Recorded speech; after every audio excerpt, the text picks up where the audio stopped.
I'm concerned about something, which is I know that you told me a while ago, I think the last time I saw you, that you were going to quit smoking this year. This is a tough year to quit smoking. Didn't pan out. You didn't quit.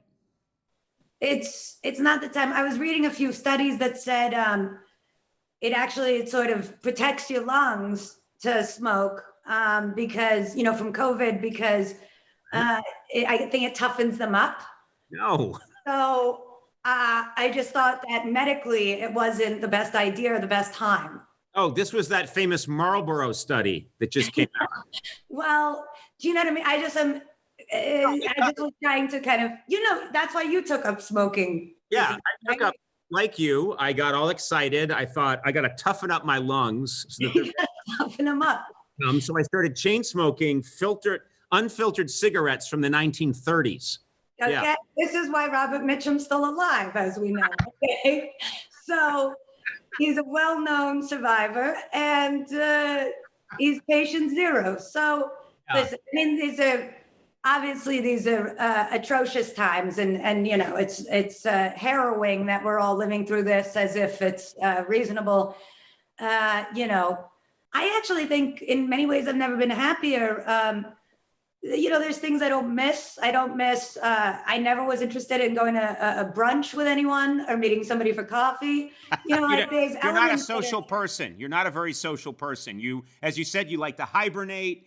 You want to go into a cave with a lot of salmon in your belly and just sleep through the winter, right? That's what I like.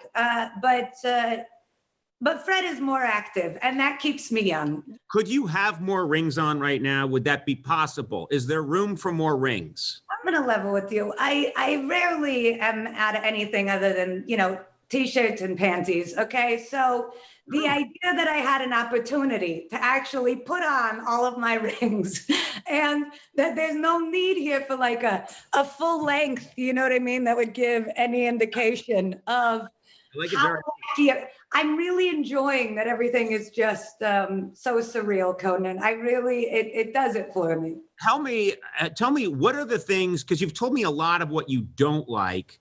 What are like the three things you like to do during, what makes you happy? If you just had to boil it down to three things.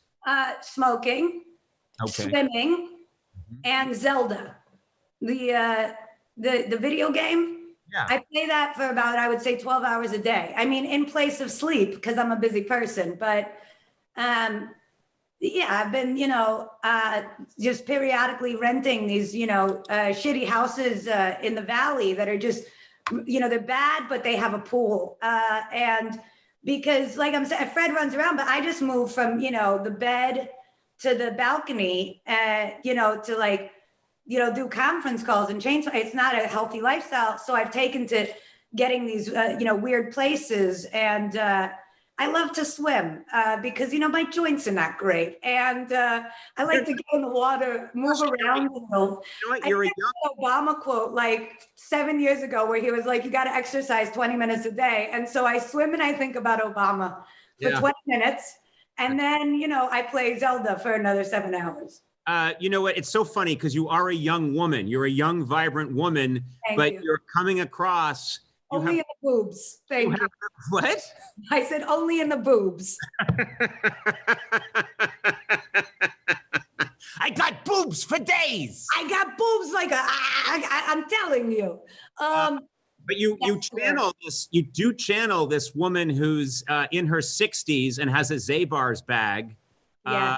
And is wearing 95 rings and a bunch of cats. That's who you be. That's somehow, Tom's your personality, even though you were this very young, vibrant, attractive woman.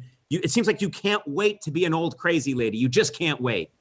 And why should I? I mean, I don't have to. I just feel like, we make up these rules. I think about a young Gary Oldman playing Sid Vicious at the end of Sid and Nancy singing My Way. And I think, what's the problem here? There is no problem. There's only solutions. So how did you get from Gary Oldman playing Sid Vicious to there are no problems? There's no connection there. You know what, Conan, get in here, honey. Get in here. Okay.